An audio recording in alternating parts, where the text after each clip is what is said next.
शब्दों के सहारे हमें ढेर सारा आशीर्वाद भी प्रदान करें और आपकी तालियां हमें ये बताएगी कि कितना प्यार करते हैं आप हमारे माननीय मुख्यमंत्री महोदय से। जोरदार तालियां और जोरदार इतनी हो जानी चाहिए कि आसपास के क्षेत्रों तक उसकी आवाज उसकी गुरुद पहुंचे।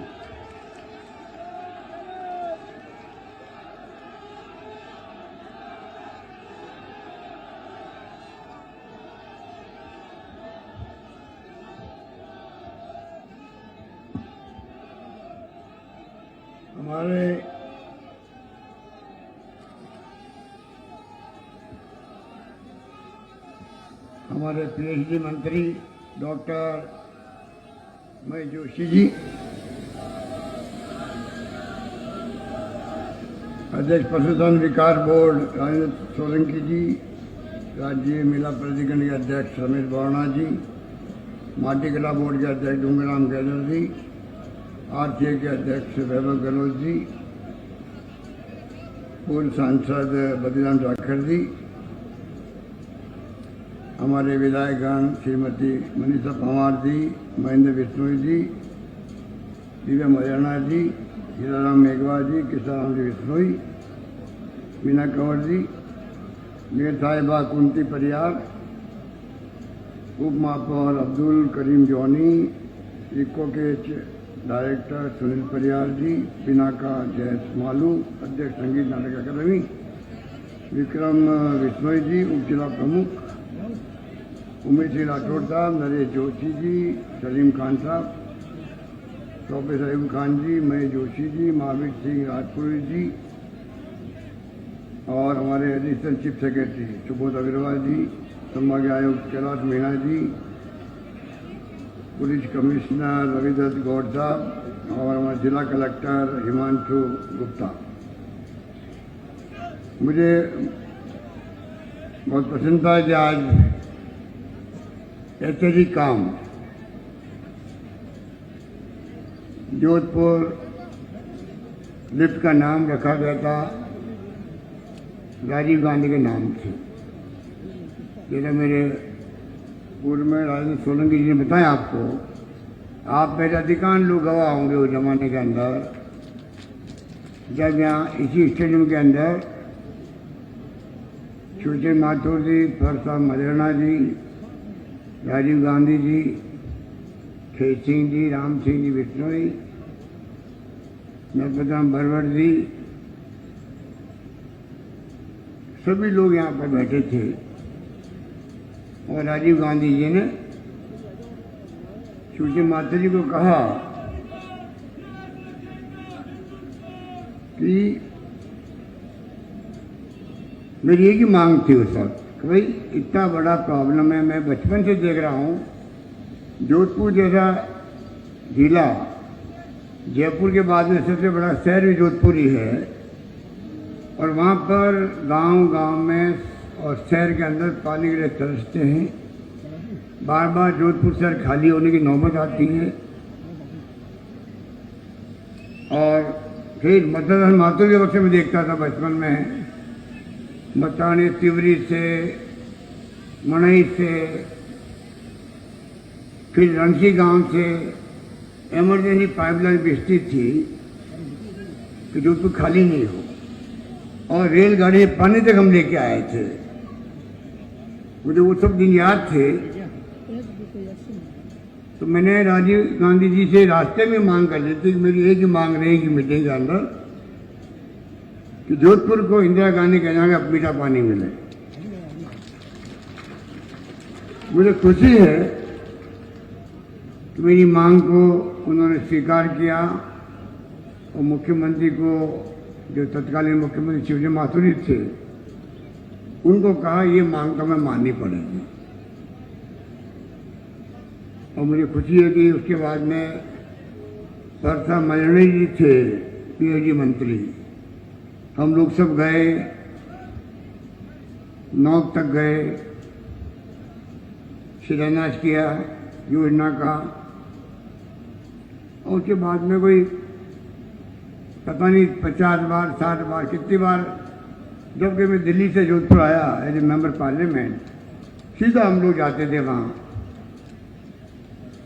कैनाल पर देखने के लिए कि किस प्रकार का काम चल रहा है। अगर आप ज़्यादा भागदौड़ करो, थोड़ा वाच करो, तो इंजीनियर्स हैं, कर्मचारी हैं, सरकार के मुखिया है या विभाग के लोग हैं, वो भी फिर उसी ढंग से ध्यान रखते हैं। तो मैंने कोई कमी नहीं रखी उस वक्त में। अभी तो हमारे बीच में दुनिया में नहीं रहे मिस्टर जुगल काबरा, हमारे अध्यक्ष थे, रमेश अभी राजू सोलंकी, रामेश्वर दादी, रमेश बोराना, शांति काका, कई लोग थे, अंसारी जी, बार बार हम लोग दौरे करते थे। गोविंद सिंह जी थे, रेलों के बारे में क्या नक्शे बनने चाहिए, कैसे जोधपुर जुड़ना चाहिए। ब्रॉडगेज कोई सपना नहीं देखा था, किसी मांग नहीं की थी कि जोधपुर में कभी ब्रॉडगेज भी आएगी। एक ट्रेन चलती दिल्ली के लिए, एक ट्रेन चलती थी आगरा फोर्ट, रास्ते में आता था जयपुर। वो दिन भी देखा है जोधपुर वालों ने, अब नई पीढ़ी को नहीं मालूम है। और कुछ था ही नहीं। दिल्ली जाओ, आगे जाना हो कहीं पर तो ट्रेन बदलो, बदलने में क्या दिक्कत आती हम जानते। अहमदाबाद तक ट्रेन जाती, बाद में ब्रॉडगेज ट्रेन बदलते रहो। आज की तरह आईटी सिस्टम नहीं था। ये तो राजीव गांधी की देन है कि कंप्यूटर भी आ गए, मोबाइल फोन भी आ गए, इंटरनेट की सेवाएं आ गई, सेकंडों के अंदर मिनटों में रिजर्वेशन हो जाता आपका कंप्यूटर से। उस जमाने में 10 से 15 दिन लगते थे, टेलीग्राम जाते थे, मिलते नहीं थे, पता नहीं क्या क्या होता था। वो जमाना और था। वहां से शुरुआत करके इस नहर को जो है 10, 15, 20 साल लगे होंगे। 200 से अधिक किलोमीटर नहर का आना, 100 से अधिक मीटर का लिफ्ट करना, 6 जगह पंपिंग स्टेशन, और किस प्रकार से पानी आना। संयोग देखिए आप, थोड़े समय के लिए मैं बना था PhD मंत्री बाद में 89 के अंदर। तब इसका काम जिस रूप में प्रधानमंत्री कार्यालय से मॉनिटरिंग करवाया मैंने इसको, तो धन की कमी नहीं आ रही। राजीव गांधी से प्रधानमंत्री, गगन शेखावत जी ने आलोचना करी हमारी, देखिए राजस्थान सरकार कर नहीं पा रही, मॉनिटरिंग वहां से हो रही है। मैंने कहा भगत सिंह जी, इसलिए मॉनिटरिंग करवा रहे हैं जिससे कि जो पैसा आना है, आर्मी से भी आना है, LIC से भी लोन लेना है, हमें धन की कमी नहीं आए, टाइम पे बन जाए योजना। तो लंबी कहानी कहने का मतलब, पर आखिर में लाके रहे। पहला फेज, दूसरा फेज भी जब मैं आपके आशीर्वाद से दूसरी बार मुख्यमंत्री बना, तब हमने इसको किया, पूरा किया, शुरू किया। और तीसरा पेज जो लगभग 1800 करोड़ का है, पहले सरकार ने कोशिश करी जायका जापानी एजेंसी उसे लोन लेने की, संभव नहीं हो पाया, सरकार अपने आ गई। तो एक झटके के अंदर मैंने कहा कि ये लॉन्ग टर्म प्लानिंग थी। 2050-52 तक की योजना है, 2052-50 तक, मतलब 30 साल आगे तक की योजना बन रही है। मतलब अगले 30 साल तक पानी की कमी नहीं आएगी बनने के बाद में, और 2025 तक बनेगी ये। इतना बड़ा काम हम लोगों ने हाथ में लिया है। तो मैं आपको विश्वास दिलाता हूँ कि इसको हम लोग इस रूप में काम प्रारंभ किया है। L&T जैसी बहुत ही प्रतिष्ठित फर्म है, उसको ये काम मिला है। मैं उम्मीद करता हूँ ये काम वक्त पे पूरा होगा, और जोधपुर और जोधपुर के आसपास जो एरिया है, बाड़मेर के हों चाहे वो पाली के हों, और जोधपुर के तमाम तहसीलों को, पंचायत समितियों को, जहाँ जहाँ स्कीम गई है, जहाँ बाती रह गई है, वहाँ भी पानी पहुँचाएंगे। तो मैं आपको कहना चाहूँगा, आज ऐतिहासिक दिवस है जोधपुर के लिए। तीसरा फेज राजीव गांधी जी जब शहीद हो गए देश के लिए, तब हमने इसका नाम राजीव गांधी लिफ्ट योजना रखा है। और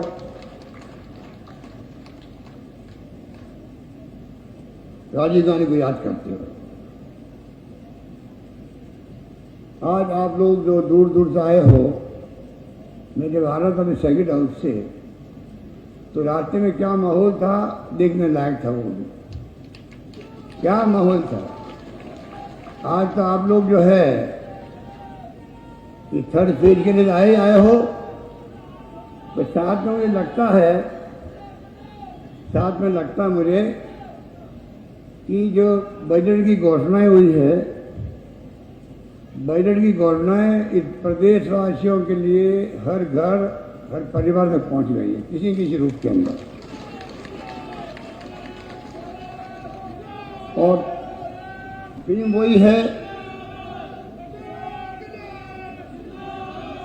जो राहुल गांधी की यात्रा थी, भारत जोड़ो यात्रा, ये दिव्या महिला तो उनके साथ भी चली है लंबे अरसे दूर तक। 4 उनके थीम थे। नंबर 1, महंगाई बहुत भयंकर है। नंबर 2, बेरोजगारी में लोगों का आक्रोश है युवाओं के अंदर। और नंबर 3, आपस में सभी धर्म, सभी जाति, सभी वर्ग के लोग प्यार से रहो, भाई भाई की तरह रहो, मोहब्बत करना सीखो। ये दुश्मनी काम नहीं आती है। महात्मा गांधी ने भी कहा था, हिंसा का जवाब कभी हिंसा नहीं हो सकता है। ये थीम थी उनकी। और नफरत के बाजार में मोहब्बत की दुकान खोलने आया हूं, ये उन्होंने कहा था। और चौथा पॉइंट था, जो गरीब और अमीर है, पैसे वाला है और गरीब आदमी है, उसके बीच में जो खाई है वो बढ़नी नहीं चाहिए। वो बढ़ रही है। जब से एनडीए गवर्नमेंट बनी है तब से खाई बहुत बढ़ती जा रही है, बहुत बढ़ती जा रही है। अगर आप मेरा जो बजट है, मैंने कल कहा मीडिया वालों को, ये बजट इतना शानदार है, समग्र विकास का है, सोशल सिक्योरिटी का है। अगली आने वाली सरकारें देश के अंदर, राज्यों में, वो हमारी बजट की कॉपी को रख करके अपने अपने मैनिफेस्टो बनाएगी। इतना शानदार बजट है। तो आप सोच सकते हो कि जो घोषणा हुई है वो महंगाई को देखते हुई है, बेरोजगारी को देखते हुई है। 3.5 लाख पहले मैंने घोषणा की थी, 1 लाख की और घोषणा करी मैंने। तो 4.5 लाख नौकरियां किसी राज्य में नहीं मिलती, राजस्थान में हम लोग दे रहे हैं। तो बचत भी है, राहत भी है, बढ़त भी है। जो थीम हमारी है बजट की, वो थीम वही है जो मैंने कहा अभी। 4 मुद्दे लेके राहुल गांधी निकले थे और पूरे देश के हर गांव के अंदर, रास्ता तो एक था राजस्थान होते हुए, पूरे देश के हर राज्य के हर गांव में, हर घर तक उनकी बात पहुंची है। राहुल गांधी 3,500 किलोमीटर की यात्रा क्यों कर रहा है? महंगाई, बेरोजगारी, प्यार मोहब्बत और अमीर गरीबी खाई बड़े में। पूरे देश का जो आशीर्वाद मिला उनको, हजारों लाखों लोग यात्रा में चले साथ में उनके, आपने देखा होगा टीवी के अंदर। हालांकि मीडिया वालों ने उनको दिखाया नहीं, लोकल मीडिया दिखा था थोड़ा बहुत, और नेशनल मीडिया जानबूझ करके हमारे माननीय प्रधानमंत्री मोदी जी के डर से, उनकी सरकार के डर से, कहीं ईडी घुस जाएगी, इनकम टैक्स आ जाएगा, सीबीआई का छापा लग जाएगा, इस डर से नेशनल मीडिया ने उनको गायब कर रखा था। पर सोशल मीडिया जो था, उसमें आप भी शामिल होंगे, उसमें कोई कमी नहीं रखी। इस प्रकार से उन्होंने यात्रा बहुत शानदार तरीके से कामयाब रही श्रीनगर तक, और इतिहास बना गई यात्रा। राहुल गांधी का प्रेस कॉन्फ्रेंस सुना होगा आपने,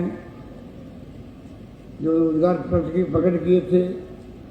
तो मैं आपको ये बातें इसलिए कह रहा हूँ, आपके आशीर्वाद से मुझे 42 साल हो गए हैं, मेंबर पार्लियामेंट बना पहली बार में।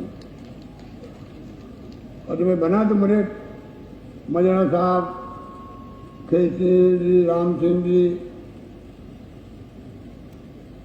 नर्मदा बरगढ़ जी, राठौड़ साहब हमारे विधायक थे उस वक्त में, ओशिया के बरगढ़ साहब विधायक थे, सूरसागर थे, सबने मिलके मेरा नाम प्रचारित किया। मैं उम्मीदवार नहीं था लोकसभा के लिए, मैं तो मेरे चुनाव हार चुका था यहाँ पर 77 में। सबने मिलके मेरा चयन किया, सबने मुझे सहयोग दिया और मैं कामयाब हुआ। उस वक्त में आज दिन में मैं देखता हूँ आप मुझे बार बार कामयाब करते हो, एक बार में छोड़ करके, और लगातार मुझे आप तीसरी बार मुख्यमंत्री बनना मायने रखता है।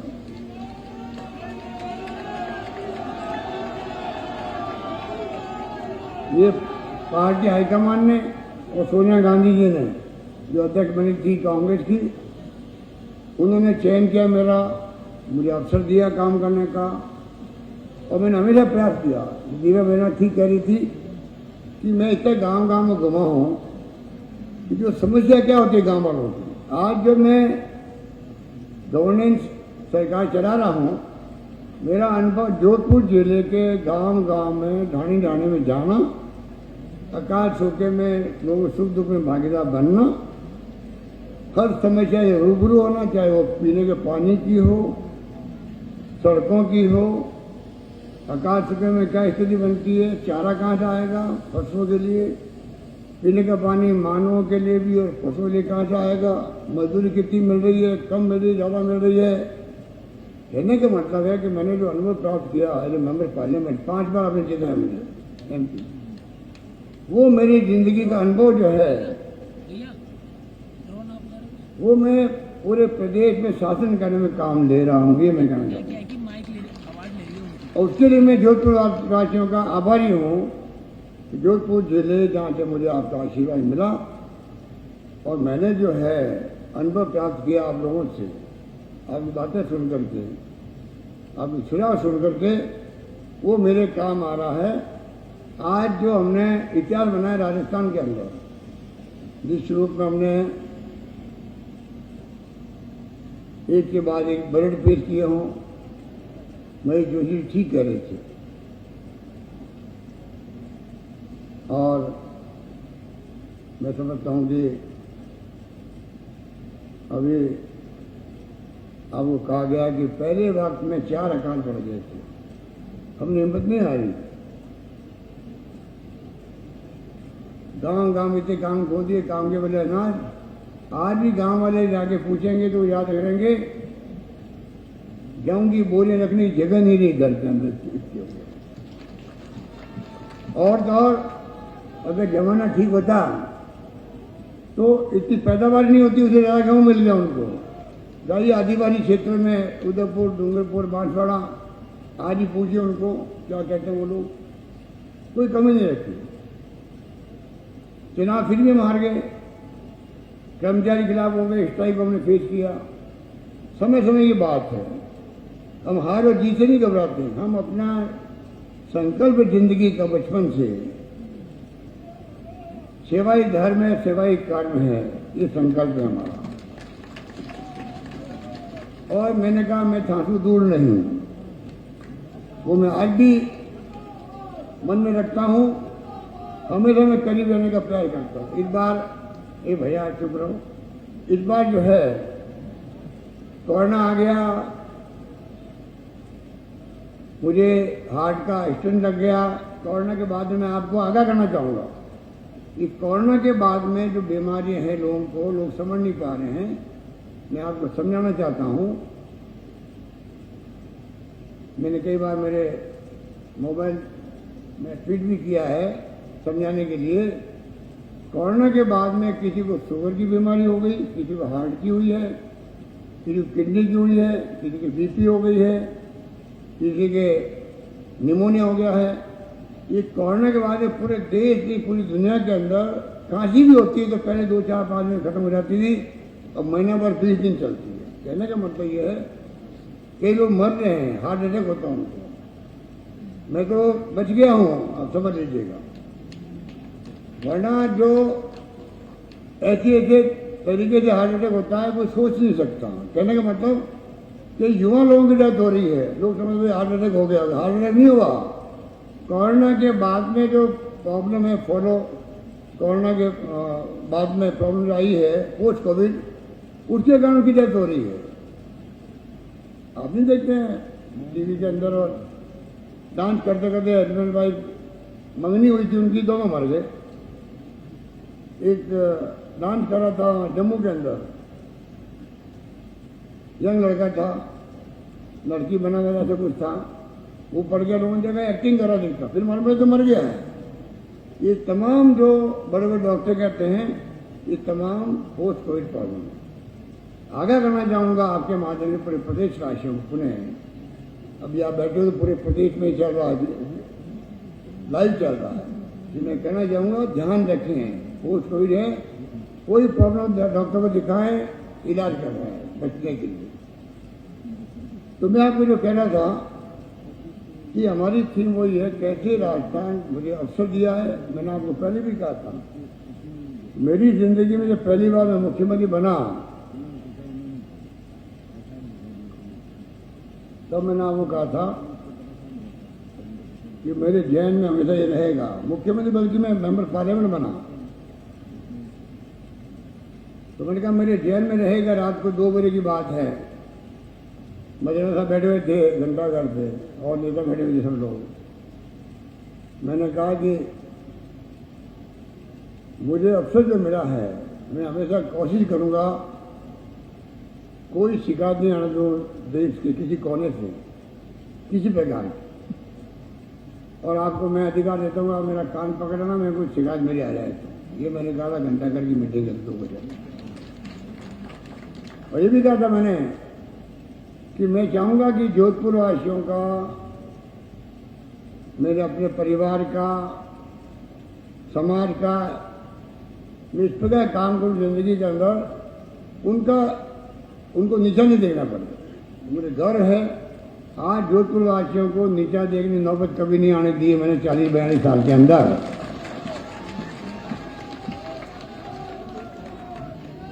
राजस्थान के बाहर भी, देश के अंदर भी, मैं समझता जो मुझे जानते हैं देश के अंदर, वो जानते हैं कि राजस्थान का मुख्यमंत्री अशोक गहलोत क्या है।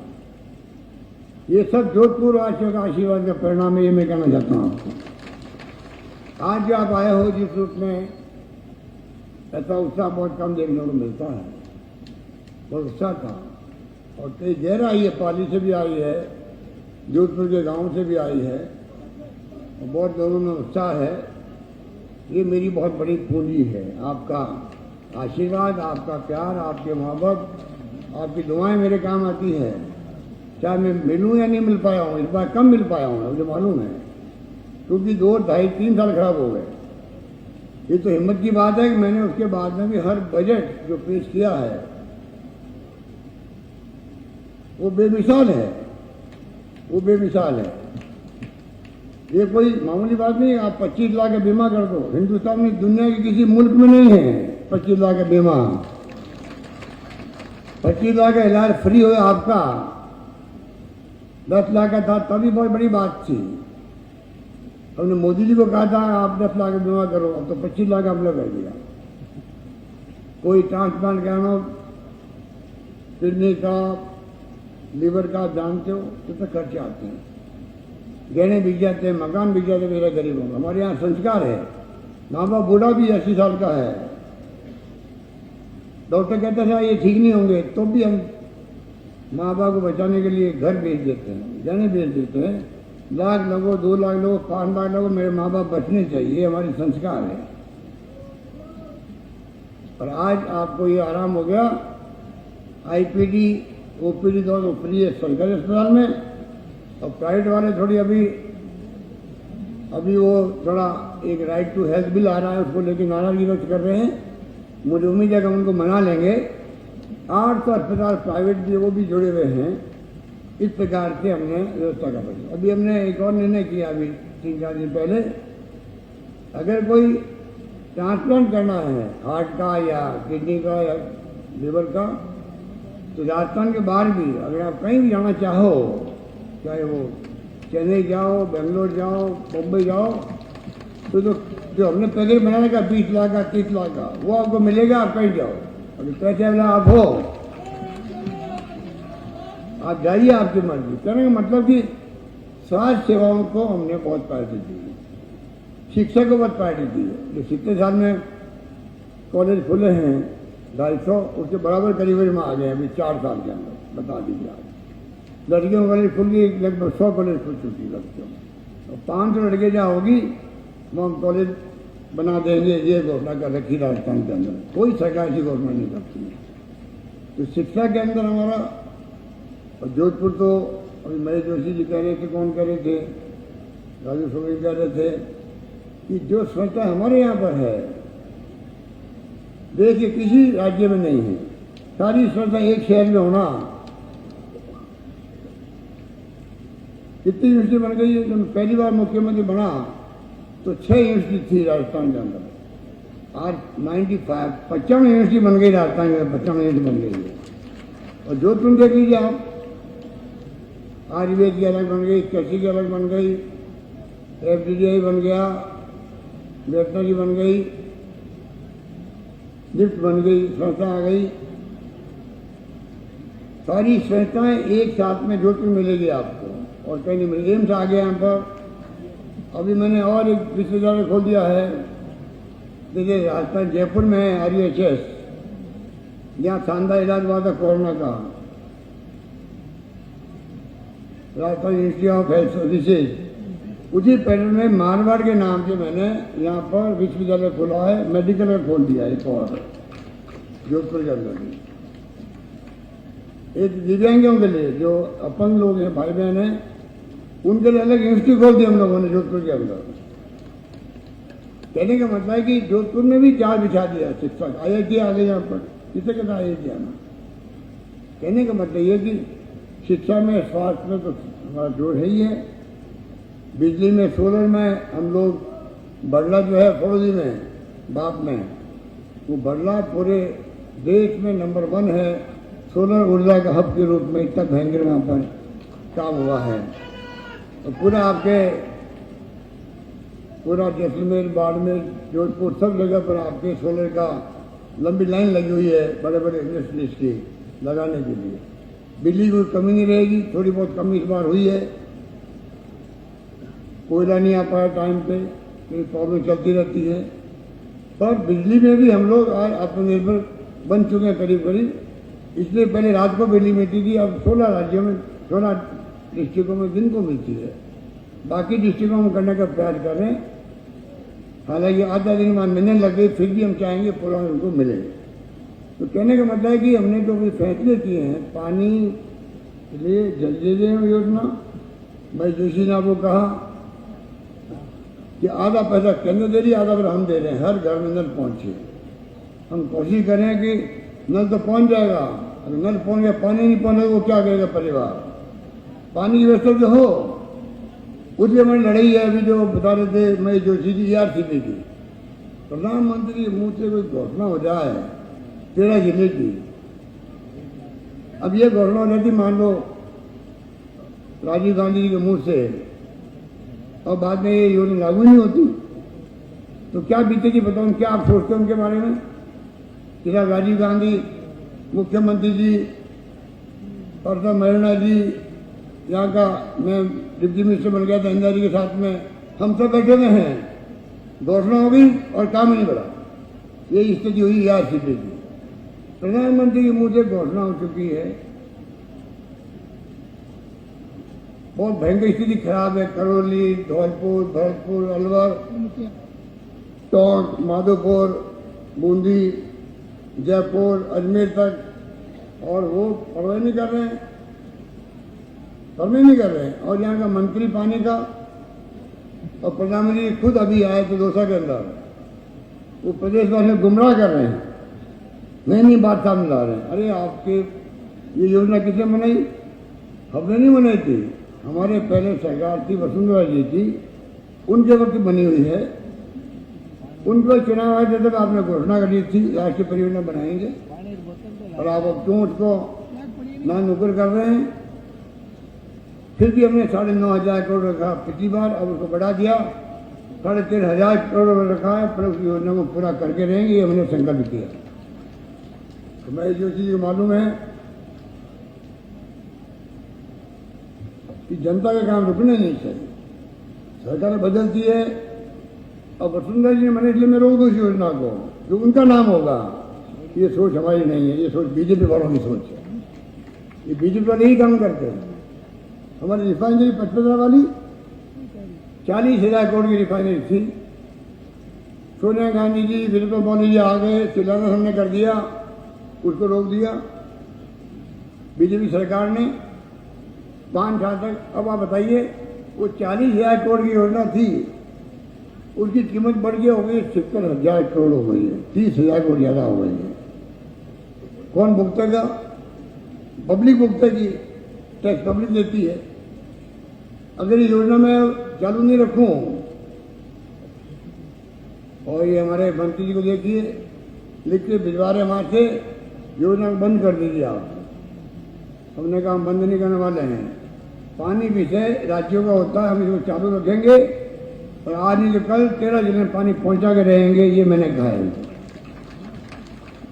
तो कहने का मतलब यह है, हमारी सरकार की सोच सकारात्मक रहती है, बीजेपी की सोच नकारात्मक रहती है। इसीलिए आज देश में तनाव है, हिंसा है। हमारे पत्रकार, साहित्यकार, लेखक जेलों बंद पड़े हुए हैं, बोलने की आज़ादी खत्म होती जा रही है, लोकतंत्र खतरे में बढ़ता जा रहा है, संविधान की धज्जियां उड़ रही है। ये इनके राज में है। कब तक आप हिंदू मुस्लिम की बात करोगे? महंगाई की बात नहीं करोगे? आप क्या मतलब ये बात नहीं करेंगे कि भाई